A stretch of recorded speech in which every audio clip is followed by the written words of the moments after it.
Si vous allez un jour visiter Bagdad, je vous conseille d'essayer de vous faire inviter à la table de Sinbad le marin. Dans sa jeunesse, il a vécu des aventures extraordinaires et pour chaque nouvelle personne qu'il invite à sa table, il nous fait le plaisir de raconter. Personnellement, j'ai pu participer à ces repas et j'ai pu voir Sinbad le marin de près. Alors c'est vrai qu'il n'était plus de première jeunesse quand je suis arrivée, mais il n'avait que quelques cheveux blancs. Et j'ai décidé de partager avec vous les voyages qu'il m'a racontés, pour toutes celles et ceux qui n'iront jamais à Bagdad. Avant son tout premier voyage, Sinbad hérite de son père une somme d'argent assez mémorable. Il fait donc ce que tout jeune homme aurait fait, il dépense sans compter, mange les meilleures choses, boit le meilleur vin et passe son temps en la meilleure compagnie. Ce n'est que quand il a presque épuisé sa réserve qu'il se rend compte qu'il est en train de faire n'importe quoi. Donc, bien évidemment, quand il en parle maintenant, il en parle avec plaisir et il est très heureux d'avoir vécu cela, mais il se trouve un petit peu stupide avec le recul. Et donc, il explique qu'il a décidé de devenir marchand. Au lieu de passer son temps en agréable compagnie, il passe son temps à discuter avec des gens dont c'est déjà le métier.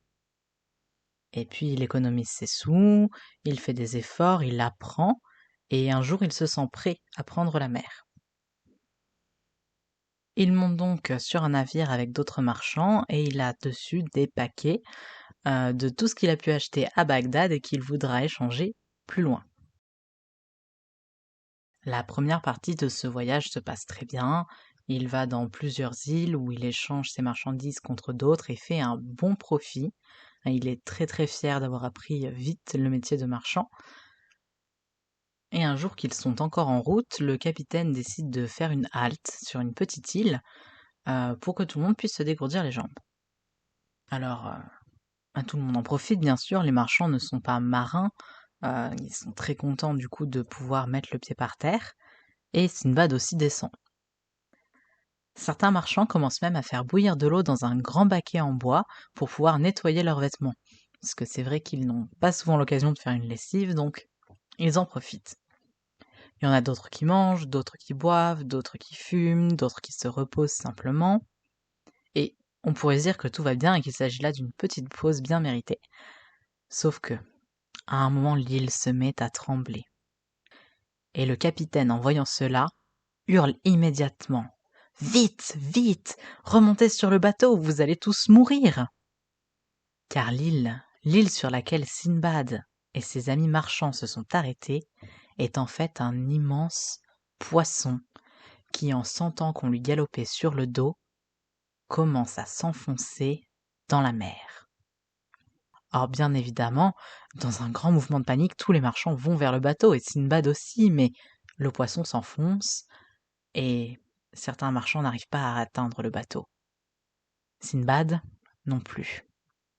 Mais contrairement aux autres, il arrive à s'accrocher à quelque chose, le grand baquet en bois, dans lequel certains hommes faisaient leur lessive.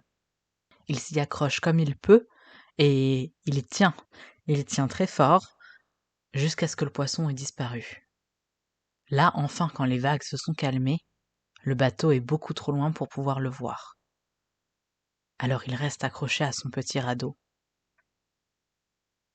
Quand il raconte cette histoire, qu'il a dérivé ainsi accroché tout un jour et toute une nuit. Je ne sais pas s'il exagère, ce qui est sûr c'est qu'il est resté très très longtemps accroché à son petit baquet au milieu de l'océan. Jusqu'au moment où il arrive en abord d'une île. Ce n'est pas le meilleur endroit où s'arrêter. Les côtes sont couvertes de rochers pointus, et s'il arrivait avec un bateau, il aurait fait immédiatement demi-tour. Mais Sinbad n'a pas le choix. Il est accroché à son radeau et ne peut que se faire porter par le courant. Le baquet dérive, il se heurte à quelques cailloux, et puis s'arrête sous un arbre. Alors avec ses dernières forces, Sinbad tend la main, se hisse dans l'arbre et se traîne jusque sur le sol. Enfin, il est sorti de l'eau. Il est temps, car certains poissons ont commencé à lui manger les jambes. Là, il se met en quête de nourriture. Il est épuisé, alors il se traîne. Parfois il arrive à faire quelques pas, mais c'est pour aussitôt retomber. Il mange tout ce qui passe sous ses mains. Des racines, des feuilles, de l'herbe, des fruits qui sont tombés des arbres. Et au bout d'une journée, à réussir à économiser ses forces comme cela, il arrive enfin à se mettre debout. Il faut dire qu'il est aussi entré dans une forêt et qu'il a trouvé 2 grands bâtons qui lui servent de canne. Il peut alors prendre plus de fruits, récupérer plus d'énergie. Il avance comme ça, en espérant tomber sur un village ou une ville, mais il arrive bientôt dans une grande plaine, dans laquelle il n'y a rien. Rien sauf, là-bas au loin, un animal accroché à un piquet. Sinbad s'approche car, là où il y a un animal domestique, il y a forcément un être humain, et voit qu'il s'agit d'une jument magnifique. Il regarde autour de lui, et c'est là qu'une voix, qui semble sortir du sol, l'appelle. « Qui es-tu et que fais-tu là ? Tu ne sais pas que c'est dangereux ?» Sinbad regarde autour de lui, il ne voit personne. Et là, un homme sort du sol. Il vient d'un trou creusé, une cache, où il est très probablement en train de surveiller la jument. Sinbad le suit sans discuter, et il l'emmène dans les souterrains. Il y a là une salle très bien décorée, très confortable, et l'homme l'installe. Une fois que c'est fait, il lui demande comment il est arrivé ici, car personne n'habite sur cette île. Alors Sinbad lui raconte tout, qu'il est parti de Bagdad, qu'il est marchand, et qu'ils ont fait halte sur une île Poisson. Puis, une fois qu'il a raconté son histoire, il demande à l'homme ce qu'il fait là. « Eh bien, dit l'homme, je suis palefrenier du Maharaja, le plus grand seigneur. Vois-tu, nous les palefreniers, nous nous occupons d'être sûrs que le Maharaja ait les meilleurs chevaux. Et pour cela, nous emmenons ici de très bonnes juments se faire couvrir par les chevaux de mer.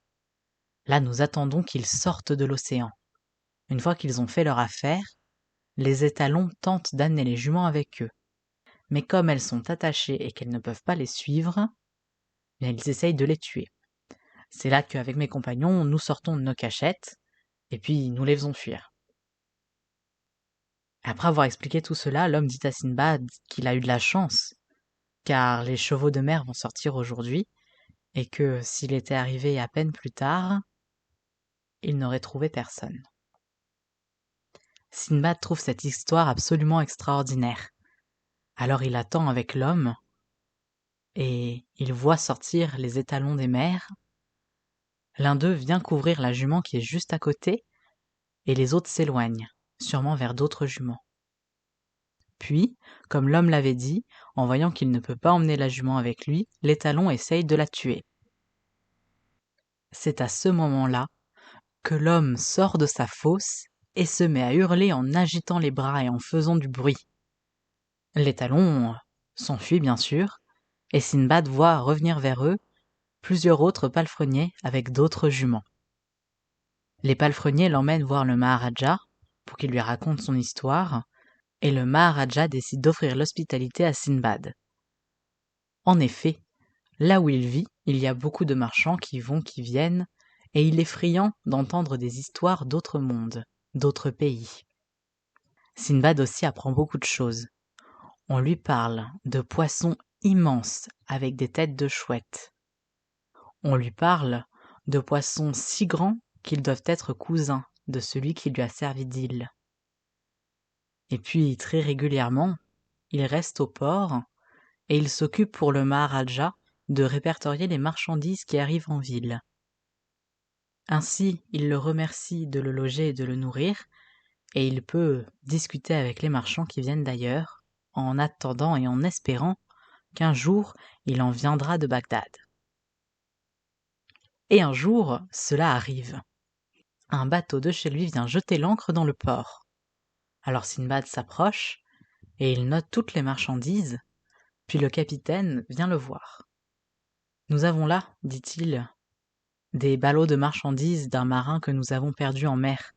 Alors nous avions prévu de les vendre et de donner le profit à sa famille. Peux-tu le noter? Très bien, dit Sinbad. Et quel est le nom du marchand? Car malheureusement, il n'est pas rare qu'un marchand disparaisse en pleine mer, et au moins ce capitaine-là a l'honnêteté de vouloir rendre l'argent à la famille du disparu. Eh bien, regarde par toi-même, dit le capitaine. Le nom est écrit sur les paquets.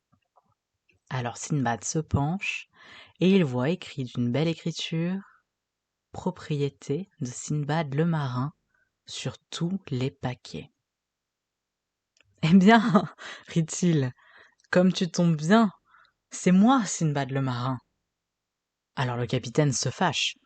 Il dit qu'il n'y a plus d'honnête homme, qu'on ne peut plus faire confiance à personne, qu'il pensait s'adresser à quelqu'un de bon. Mais Sinbad lui explique. Il lui dit, n'êtes-vous pas arrivé sur une île qui était en fait un grand poisson?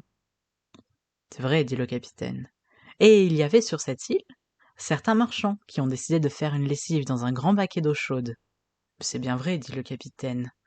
Eh bien, tu peux remercier les marchands qui ont voulu laver leurs caleçons, a dit Sinbad, parce que grâce à lui, j'ai pu me maintenir à flot. Je suis arrivé jusqu'ici. Comme il se rend bien compte que l'homme qui est en face de lui a beaucoup trop de détails pour inventer et essayer de lui mentir, le capitaine l'embrasse et lui rend ses paquets. Sinbad, ravi, veut lui offrir quelque chose, mais le capitaine refuse. Il dit que non, le revoir en vie est une récompense bien suffisante et qu'il est simplement heureux de savoir qu'il s'en est sorti. Alors Sinbad prend un autre cadeau dans ses paquets pour le Maharaja et va lui expliquer toute l'histoire. Ah, vous savez, sire, tous les paquets de marchandises que j'avais perdus, je viens de les retrouver. N'est-ce pas magnifique? Alors Sinbad, qui ne perd pas le nord, il échange ses marchandises, il fait encore un très bon profit, il achète plein de choses qui plairaient à Bagdad, et il connaît de très bonnes adresses depuis le temps qu'il est là, chez le Maharaja. Et puis, il fait ses adieux à cet autre pays, il remonte sur le bateau, rentre chez lui, retrouve sa famille et ses amis. Et là, il s'installe avec à nouveau une petite fortune. Enfin, il s'installe, jusqu'à ce que l'aventure vienne encore le chatouiller. Mais ça, c'est une autre histoire, je vous la raconterai une autre fois, car là, mon temps est écoulé. Alors à la prochaine fois.